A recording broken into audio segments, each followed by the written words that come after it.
Pesquisas recentes mostram que estamos vivendo em um tempo de intensa religiosidade. Mas uma pergunta fica para nós: qual é o grau de influência religiosa em nossa vida? Será a expressão da religiosidade falsa ou verdadeira? Uma pergunta que vamos estar tratando nesse vídeo hoje é o que Deus deseja de cada um de nós. Oi, aqui é o pastor Ronaldo, da Igreja Presbiteriana do bairro Santa Cruz, em Belo Horizonte. Mais uma vez, é uma alegria poder compartilhar com vocês a palavra de Deus aos vossos corações.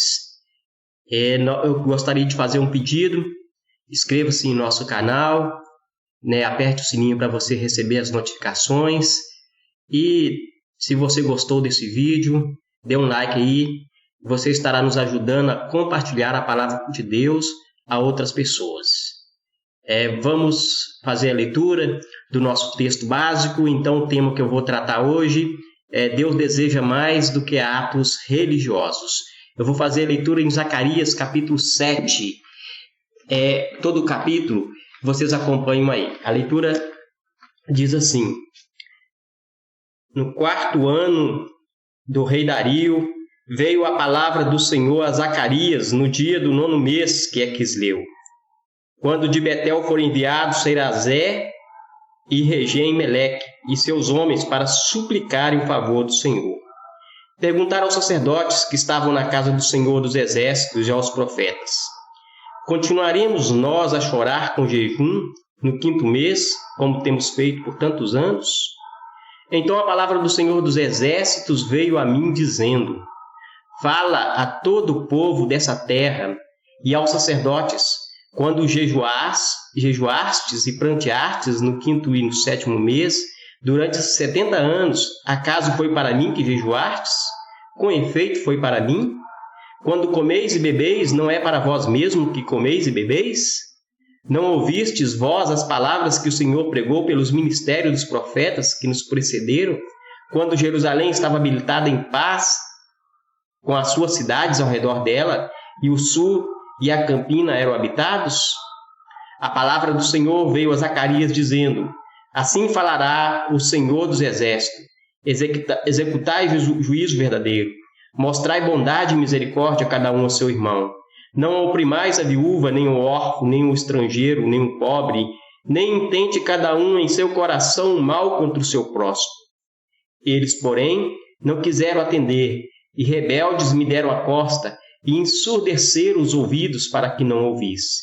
Sim, fizeram seu coração duro como diamante, para que não ouvisse a lei, nem as palavras que o Senhor dos Exércitos enviara pelo seu Espírito, mediante os profetas que nos precederam. Daí veio grande ira do Senhor dos Exércitos. Visto que eu clamei, eles também não me ouviram. Eles também clamaram, e eu não os ouvi, diz o Senhor dos Exércitos. Espalhar-lhe-eis como um turbilhão por entre todas as nações que eles não conheceram, e a terra foi assolada atrás deles, de sorte que ninguém passa por ela, nem voltava, porque da terra desejável fizera uma assolação. Esse é o texto, então, da nossa meditação nesse dia. Vamos, então, mostrar de novo aí para vocês não esquecerem, o tema do nosso sermão.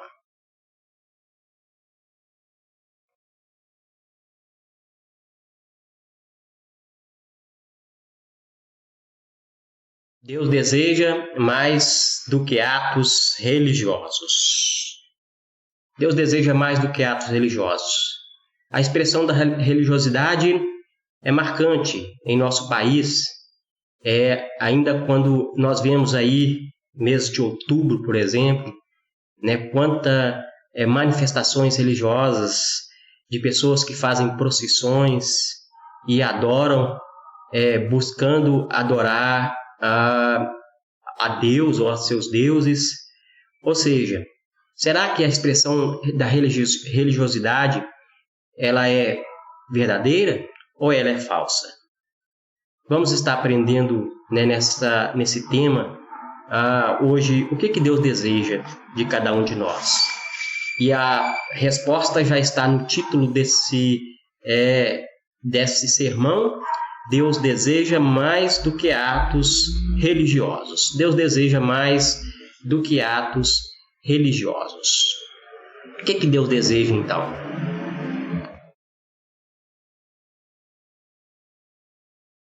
Deus deseja mais do que jejum. Deus deseja Ele mesmo. Foi uma delegação, então, enviada, religiosa, percebendo que havia sacerdote e profeta em Jerusalém. Nos dias de Zacarias, essa delegação vindo de Betel, uma cidade não muito distante do norte. Antes, essa cidade, Betel, era um centro de rebelião contra o Senhor por causa da idolatria, começando lá com o rei Jeroboão. Então, ali partiu o povo a não adorar verdadeiramente o Deus e colocar deuses, bezerros de ouro, e celebrar a adoração a esses bezerros de ouro. E esses mesmos que foram levados para o cativeiro assírio, depois babilônico, essa delegação foi até Jerusalém, quando o povo estava construindo o templo, já havia construído, na realidade, já havia acabado o templo, e eles fizeram uma pergunta sobre o jejum. Continuaremos nós a chorar com o jejum no 5º mês, como temos feito? Nós sabemos que o Antigo Testamento ordenava o jejum apenas no dia da expiação, conforme nós lemos em Levítico 23 e 29. Mas depois da queda de Jerusalém, diversos jejuns foram instituídos. O judaísmo, então, se tornou obcecado com a prática religiosa do jejum. Eles se concentravam em chorar e jejuar no cativeiro. Até hoje nós vemos o povo chorando nos muros da lamentação, que é o resto lá da queda de Jerusalém.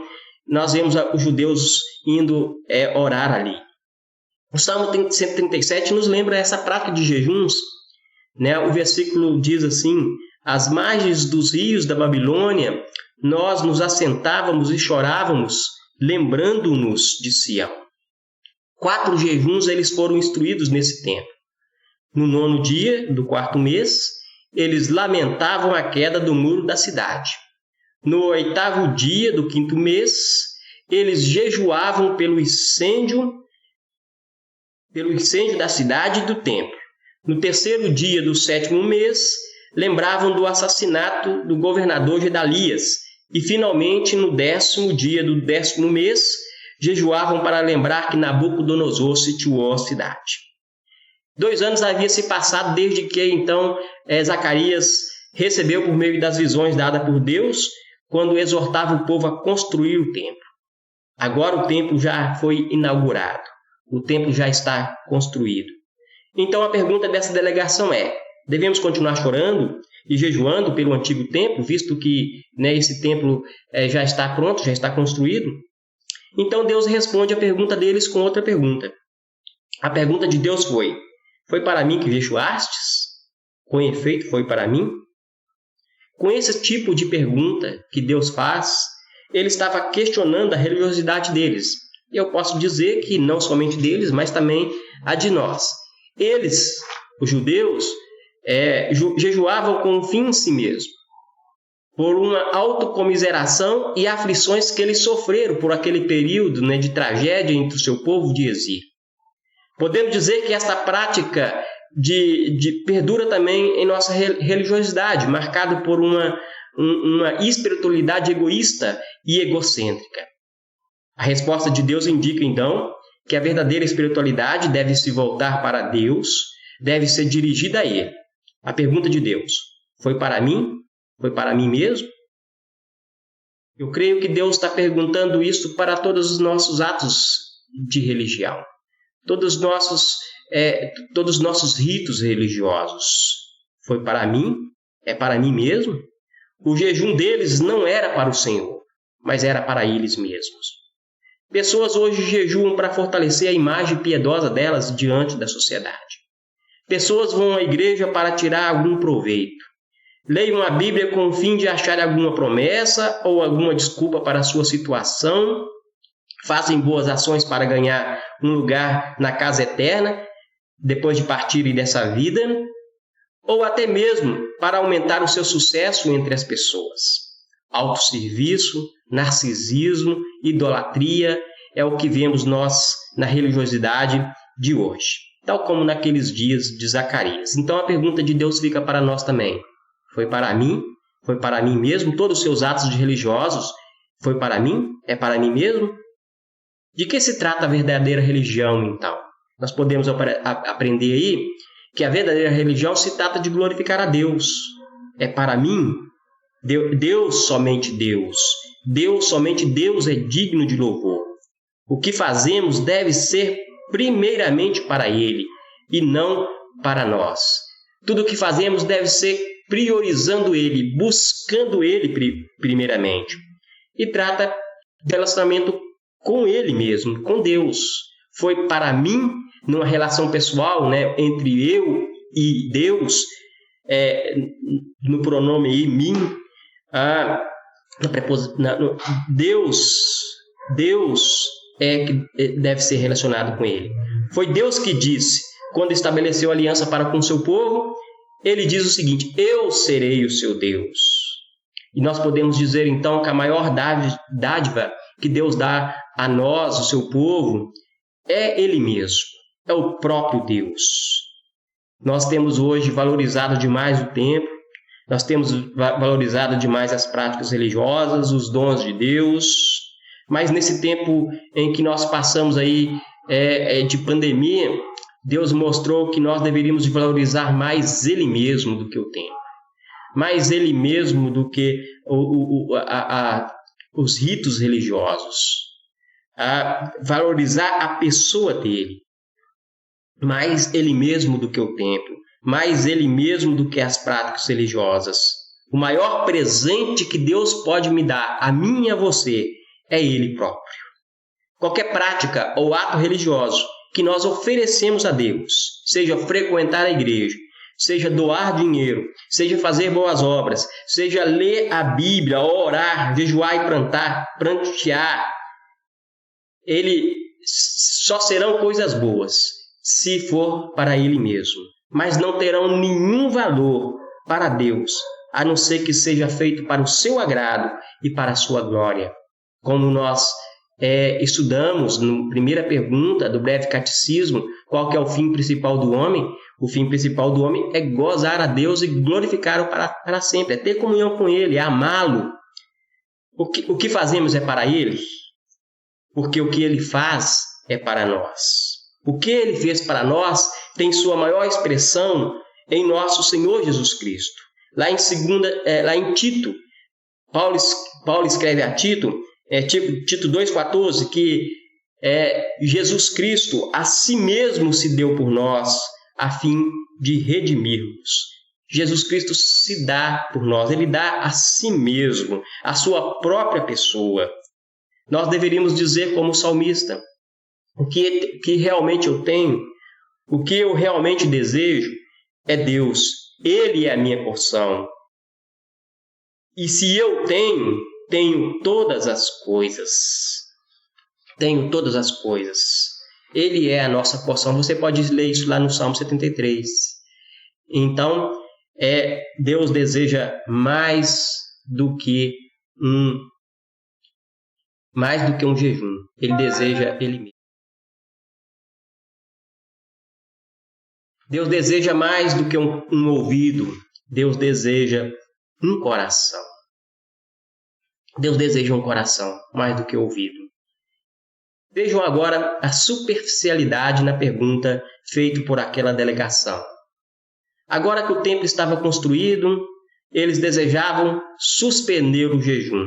Eles estavam preocupados somente com as consequências que o pecado trouxe na vida deles, as aflições que sofreram por causa do pecado que cometeram. Todavia, eles não estavam preocupados em confessar a Deus o seu pecado. A queda do templo trouxe consequências.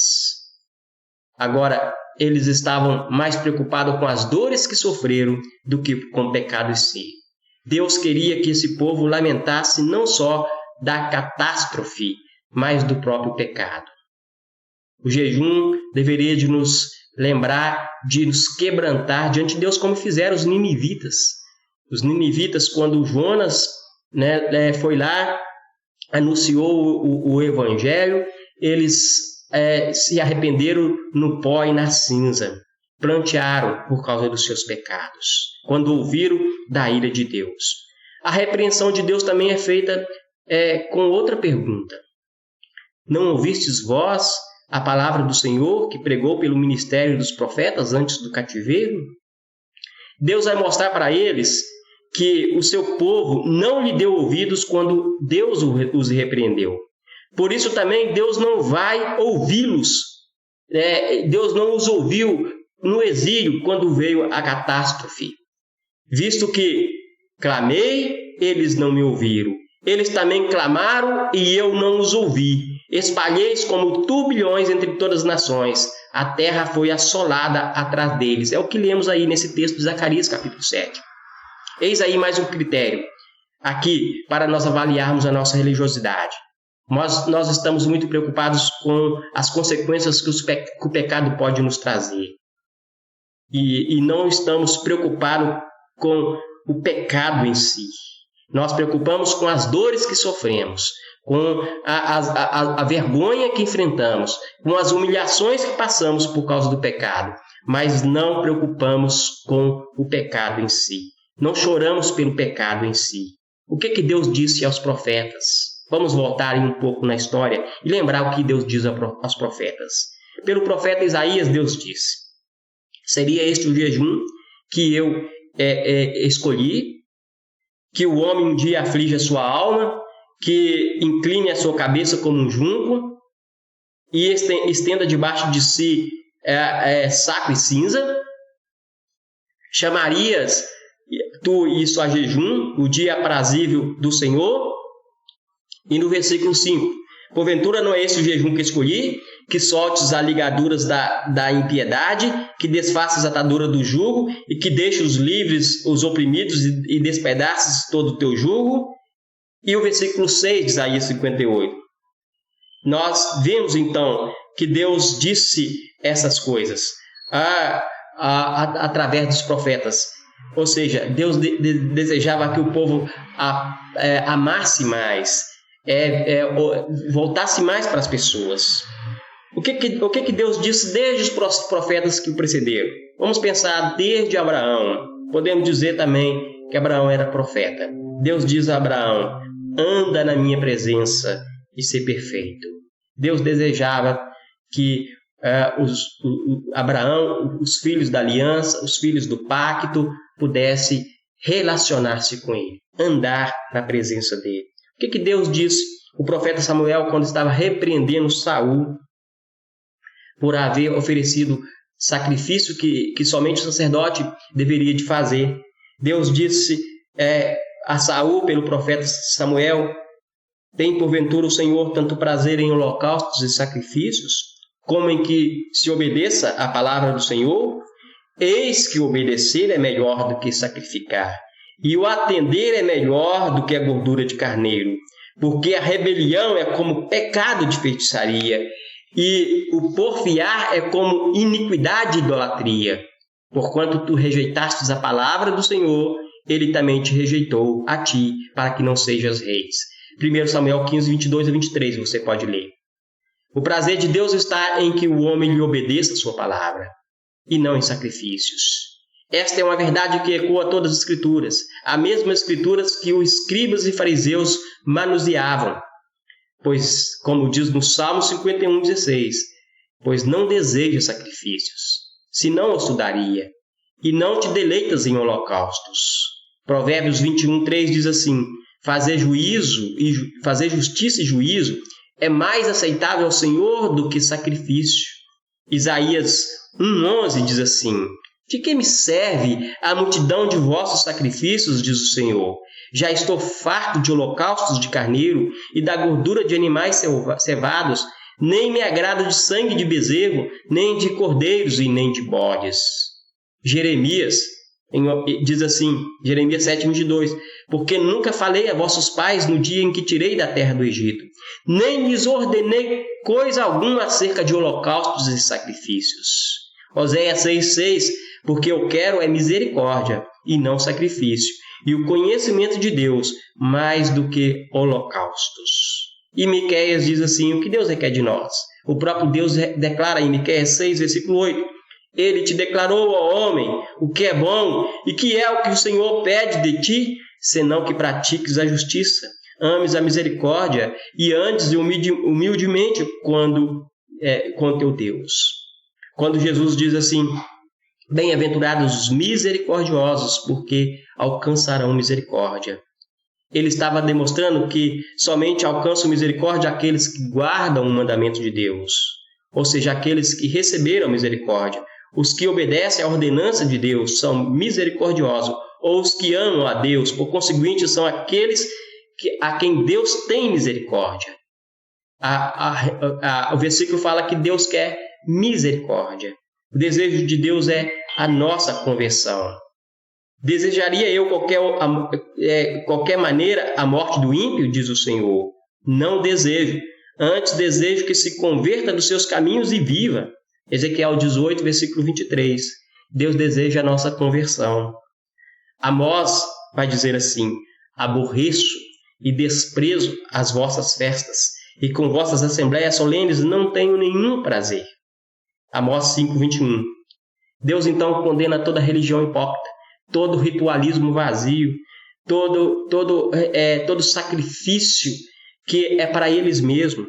Apesar de todas as práticas religiosas, desses jejuns judaicos, com lamentos e ostentosas lágrimas, Deus pergunta, foi para mim mesmo? Com efeito, foi para mim mesmo? Vocês não ouviram o que disseram os profetas? Que Deus não deseja sacrifícios, que Deus deseja as pessoas mesmo. Eles tinham ouvido o profeta, mas não ouviram com o coração arrependido, disposto a obedecer. O versículo diz, eles porém não quiseram atender, e rebeldes me deram as costas, e ensurdeceram os ouvidos para que não ouvissem. Por que não ouviram? Eles fizeram o coração deles duros como diamante. Sabemos que também, da mesma forma, muitas vezes, nós não paramos para ouvir a Deus pelas palavras dos profetas. Fazemos o nosso coração duro como diamante e damos vazão a essa natureza corrupta, esse coração desesperadamente corrupto que há em nós, que não ouvimos a Deus. E muitas vezes nós queremos compensar, justificar-se diante de Deus através de práticas religiosas, batismos, jejuns, orações, leituras bíblicas, mas Deus deseja a nós mesmos. Deus é que é o nosso dono. Como o olheiro é o dono do barro, Ele deseja a dádiva voluntária do nosso coração. Ele quer a nossa conversão, a conversão de nós mesmos para Ele. O versículo de Provérbios 23, 26 diz, dá-me, filho meu, o teu coração. Deus deseja o nosso coração. Então, o que Deus quer de nós? A verdadeira religião é aquele que ouve, que crê e que obedece à Bíblia com o coração disposto, um coração convertido diante de Deus. Zacarias 7,2, o profeta declara então a inspiração das Escrituras. Palavra que o Senhor dos Exércitos enviara pelo seu Espírito mediante os profetas que procederam. A pergunta fica, você quer ouvir a voz de Deus? Muitas pessoas têm dito ouvido a voz de Deus, mas nunca voltaram para as Escrituras. Os falsos profetas, eles se utilizam de visões, de sonhos e de outras coisas para manipular as pessoas e para trazer vantagem para si, para mostrar-se piedosos e religiosos. Mas veja o que Deus diz. Eles não ouviram as palavras dos profetas que pelo seu Espírito o Senhor enviara. Isso nos mostra que a verdadeira espiritualidade ela está baseada na Bíblia. A Bíblia não é apenas um livro qualquer contendo boas ideias de homens, mas ela é a palavra comunicada de Deus, enviada pelo Espírito de Deus, assim como Deus disse. Deus disse a Zacarias, vai, leva a minha palavra a esse povo. Assim também foram com os outros profetas, e podemos dizer no Novo Testamento, tal como os apóstolos. Se nós queremos fazer o que agrada a Deus, nós devemos ouvir o que os profetas disseram pelo Espírito Santo. Devemos estudar a Bíblia, mas não somente lê-la com um coração pensando somente em nós mesmos. Se queremos fazer mais além do que ouvir, devemos ouvir e crer naquilo que Deus diz em toda a Bíblia. Devemos ter fé na palavra de Deus na Bíblia e agir com o coração obediente, quebrantado, cheio da graça de Deus, à medida que o Espírito de Deus age em nós pela Bíblia. O mesmo Espírito que nos convence do pecado, da justiça e do juízo. O mesmo Espírito que regenera o nosso coração, que nos dá um novo coração, novos ouvidos, novos olhos bem abertos para ler, ouvir e guardar a palavra de Deus em obediência. Necessitamos sim da sua graça para obedecer a palavra de Deus, porque tal como aquele povo, também nós seremos. Então, primeiro, Deus deseja mais do que jejum. Deus deseja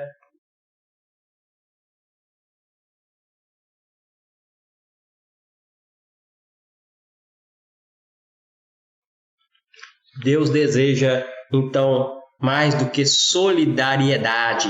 Ele deseja fé e amor. Então, Deus deseja mais do que um jejum, Ele deseja Ele mesmo. Deus deseja mais do que ouvidos. Deus deseja um coração, o nosso coração entregue a Ele em fé, obediência e amor. Mais do que solidariedade. Deus deseja fé e amor. Esse é o último dos nossos pontos. Deus diz para você fazer mais do que isso. Olha o que diz o versículo. Executai juízo verdadeiro, mostrai bondade e misericórdia, cada um com seu irmão, não oprimais a viúva, nem o órfão, nem o pobre, nem intente cada um em seu coração o mal contra o seu próximo. Esses versículos aí contêm um breve catálogo dos atributos de Deus. Justiça, bondade, misericórdia, compaixão são atributos de Deus. Quando Deus nos fala então de atos religiosos, Ele aponta para as coisas que se encontram no ser de Deus, que se encontram nele mesmo, nos atributos de Deus, os quais Deus quer que reflitamos. Deus disse: sede santos, como eu sou santo. Nós poderíamos aplicar isso em todos os atributos de Deus. Sejam bondosos, como eu sou bondoso. Sejam misericordiosos, como eu sou misericordioso. Sejam perdoadores, como eu perdoo. Isso pode ser dito por todos os outros atributos. O objetivo de Deus, então, é que Ele seja o nosso objetivo para todas as nossas ações. Que Ele seja visto para mim mesmo. Lutero diz certa vez: somos Cristo uns para com os outros e fazemos ao nosso próximo o que Cristo fez por nós. Fazemos ao nosso próximo o que Cristo fez por nós. Sabemos que salvação vai da justificação de Cristo. Nós não somos obedientes, mas Cristo Jesus, nós falamos no outro ponto que aquele povo todo desobedeceu, não ouviu, foi rebeldes, e Cristo então veio neste mundo. Ele se encarnou. Ele obedeceu perfeitamente a Deus, não tinha pecado nenhum.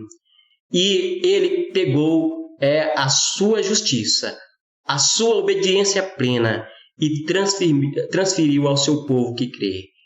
Ou seja, quando nós falamos de justiça de Deus, nós temos que lembrar da justificação de Deus em Cristo Jesus. A fé se revela na justiça de Deus. Aquele que crê que em Jesus Cristo é justificado, agora colocado como em plena obediência diante de Deus. Mas sendo justificados em Cristo, também nós somos chamados à justiça. Recebendo a misericórdia de Deus em Cristo, nós também somos chamados a exercer misericórdia. O que encontramos na delegação, que foi a Zacarias, foi exatamente o oposto ao amor de Deus e ao próximo. as coisas melhoraram. Eles estavam preocupados em fazer festa, vamos aplicar em fazer um churrasco, do que continuar com o jejum. Talvez seja isso que muitas pessoas estão pensando em fazer, né, depois que acabarmos desse confinamento, que já está acabando, né, já está em muitos lugares, já está se abrindo, as igrejas já estão se abrindo. Mas o que as pessoas estão preocupando? As pessoas estão preocupando em fazer festas, churrasco, diversões. Era isso que o povo estava querendo. O povo estava querendo acabar com o jejum, estavam preocupados com eles mesmos. O interesse deles era fazer festa. O interesse deles era deixar agora de mostrar-se contrito e arrependido. Boyce, um pregador, ele diz assim: Deus não está contente com meros atos cerimoniais. Pelo contrário, Ele, na verdade, abomina esses atos se não forem precedidos e acompanhados por genuíno amor de Deus e a outras pessoas. Se esses atos não forem acompanhados por genuíno amor de Deus e as outras pessoas, nada disso vai nos aproveitar. Não é isso que Paulo diz, 1 Coríntios? Ainda que eu tenha tamanha fé, se não tiver amor, né, nada disso me aproveitará. Ele fala, ainda que eu tenha todo conhecimento, se não tiver amor, nada disso vai aproveitar. Ele fala que se der os meus bens ao próprio, se der todos os meus bens ao pobre, se não tiver amor, nada disso vai me aproveitar. Nós podemos ser muitos religiosos e ainda assim não agradar a Deus. Deixa eu contar uma ilustração. Certa mãe parou ao lado do leito do seu filhinho, de 6 anos, que estava em estado terminal de leucemia. Embora o coração dela estivesse pesado de tristeza e angústia, ela era uma mãe muito determinada. Como qualquer outra mãe, ela gostaria que seu filho crescesse e realizasse os seus sonhos. Agora isso não seria mais possível, por causa da doença. A criança já estava quase partindo. Filho, você alguma vez já pensou o que gostaria de ser quando crescesse? Perguntou a mãe. E o filho respondeu: Mamãe, eu sempre quis ser um bombeiro. A mãe sorriu e disse: Vamos ver o que podemos fazer. Mais tarde, naquele mesmo dia, ela foi ao corpo de bombeiros local e contou ao chefe de bombeiros a situação de seu filho e perguntou se seria possível o garoto dar uma volta no carro dos bombeiros em torno do quarteirão. O chefe dos bombeiros, comovido, disse: Nós podemos fazer mais do que isso.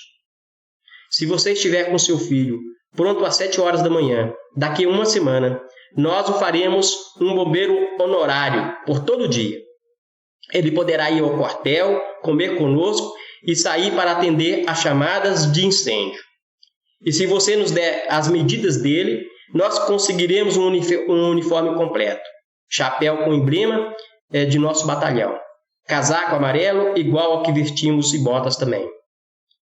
Uma semana depois, o bombeiro-chefe pegou o garoto, vestiu-se no uniforme de bombeiro e escoltou do leito do hospital até o caminhão de bombeiros. O menino ficou sentado na parte de trás do caminhão e foi até o quartel central. Parecia estar no céu. Ocorreram 3 chamados naqueles dias na cidade e o garoto acompanhou todos eles, todos os 3. Em cada chamada ele foi em veículos diferentes. No tanque, na van dos paramédicos e até no carro especial do chefe dos bombeiros. Todo o amor e atenção que foram dispensar ao menino acabaram convencendo tão profundamente que ele viveu 3 meses a mais do que o previsto. Uma noite, todas as suas funções vitais começaram a cair drasticamente e a mãe decidiu chamar ao hospital toda a família. Então ela lembrou a emoção que o garoto tinha passado como um bombeiro e pediu à enfermeira que ligasse para o chefe da corporação e perguntou se seria possível enviar um bombeiro para o hospital, naquele momento trágico, para ficar com o menino. E o chefe dos bombeiros respondeu: Nós podemos fazer mais do que isso. Nós estaremos aí em 5 minutos, mas faça-me um favor. Quando você ouvir as sirenes e ver as luzes dos nossos carros, avise no sistema de som que não se trata de um incêndio. que é apenas o Corpo de Bombeiros vindo visitar mais uma vez um de seus mais distintos integrantes. E também poderia abrir a janela do quarto dele? Obrigado. 5 minutos depois, uma van e um caminhão com a escada chegaram no hospital, estenderam a escada até o andar onde o garoto estava e 16 bombeiros subiram. Com a permissão da mãe, eles o abraçaram, seguraram e disseram que o amavam. Com a voz fraquinha, o menino olhou para o chefe e perguntou: chefe, sou mesmo um bombeiro? Sim, você é um dos melhores, disse ele. Com essas palavras, o garoto sorriu e fechou os olhos para sempre. E diante do pedido de seus irmãos, filhos e parentes e amigos, o que você faria? Você responderia também o mesmo? Eu posso fazer mais do que isso? Você pode fazer mais pelo seu irmão, em sua igreja, que senta ao seu lado? Você pode fazer mais por sua família? Você pode fazer mais por sua igreja? Você pode fazer mais? E a pergunta, tudo o que você faz é para a glória de Deus? Nós devemos fazer mais do que isso para Deus. Fazer o bem sim, mas para a glória de Deus. Uma mãe que cria os seus filhos, mesmo não sendo elogiada, o faz para a glória de Deus, ela se sente motivada, ela se sente feliz. Tudo quanto nós fizermos, fazei-o de todo o coração, como para o Senhor e não para os homens.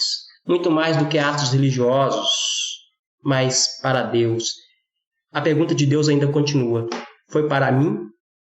A sua resposta foi: sim, Senhor, foi para o Senhor. Esta é a religião que Ele deseja. Eu quero concluir então quero lhe fazer umas perguntas. Quando você jejua, você faz para você ou para Deus? Quando você lê a Bíblia, você faz para buscar alguma coisa para você ou você faz para conhecer a Deus? Quando você entrega o seu dízimo, as suas ofertas, as suas doações, você o faz para receber bênção em troca ou você faz para glorificar a Deus? Quando você faz boas ações, faz para melhorar a sua imagem entre as pessoas ou você faz para mostrar a bondade de Deus às pessoas? Para você, talvez, simplesmente que não dar atenção à palavra de Deus, para você que ainda não conhece a palavra de Deus, vive uma religião, uma religiosidade sem Deus no mundo, você talvez não gosta de alguém que diga o que você deve fazer. Mas eu quero trazer um lembrete para você, para que você dê atenção a Deus. Você não pode mandá-lo embora. Ele irá persegui-lo com a sua ira ou com a sua misericórdia. Gostaria de lembrá-lo que ele irá permanecer. A ira dele permanece sobre os pecadores e sobre a religiosidade hipócrita. E por causa do pecado que Deus se afastou do povo e se afasta de nós. Mas eu gostaria de lembrá-lo de novo que Deus fez algo em sua misericórdia por nós, para nos levar de volta para Ele. Foi Ele mesmo que se deu a nós. Primeiro, o Pai deu o seu Filho, o próprio Deus. Deus amou o mundo de tal maneira que deu o seu Filho unigênito para que todo aquele que nele crê não pereça, mas tenha vida eterna. Depois, o próprio Filho, Ele deu voluntariamente a sua vida a nosso favor. Antes de você entregar para Deus, Deus entregou para você todas as coisas. Deus criou o mundo para você. Então, o que você faz é para Ele mesmo? Vamos lembrar disso, que Deus deu o seu Filho. Deus deu o seu Filho por nós, por misericórdia a nós. Foi pelo seu precioso sangue que Ele expiou. Esse foi o sacrifício. Esse é o sacrifício que Deus aceita, que Deus agrada. É o sacrifício do seu Filho em favor dos nossos pecados. Você deve voltar para Deus em Jesus Cristo. Ele pede o seu coração, Ele quer a sua conversão, Ele quer que você se lembre e olhe pela fé em Cristo, que foi crucificado pelo seu pecado. Ele quer que você não endureça o seu coração como diamante e que ouça as palavras dos profetas enviados pelo seu Espírito, que você lê nas Escrituras, e os apóstolos e os seus pastores hoje. Ele quer que você ouça a palavra. Ele te chama ao arrependimento dos seus pecados e à fé em Jesus Cristo e ao exercício do amor a Deus e ao próximo. Eu quero encerrar aqui então com algumas resoluções de Jonathan Edwards. Ele diz o seguinte: resolvi nunca fazer qualquer coisa, seja na alma ou no corpo, menor ou maior, exceto que leve à glória de Deus. Resolvi nunca abandonar, nem sequer afrouxar minhas lutas contra as minhas fraquezas, mesmo que não obtenha tanto êxito. Resolvi nunca fazer nada de que tenha receio, se pensar que eu estou a menos de 1 hora de ouvir o toque da última trombeta. Responda à pergunta: acaso foi para mim? Foi para mim que fizeram? Você pode fazer mais. Você pode fazer mais para a glória de Deus. Que Deus nos abençoe. Vamos fazer uma oração. Senhor, quero pedir ao Senhor que o Senhor abençoe nossos corações. Ó Deus, nós devolvemos a Ti o nosso coração, nossa vida que foi criada para o louvor da Tua glória. Ó Deus, enche o nosso coração de fé, de amor, de esperança em Cristo Jesus e de amor pelos outros. Em nome de Jesus Cristo, eu te peço, que o Senhor aplique essa palavra na vida dos nossos ouvintes. Nós oramos assim, em nome de Jesus Cristo. Agora, que a graça do nosso Deus e Pai, de nosso Senhor e Salvador Jesus Cristo, e a comunhão do Santo Espírito de Deus seja com todos nós, agora e para sempre. Amém.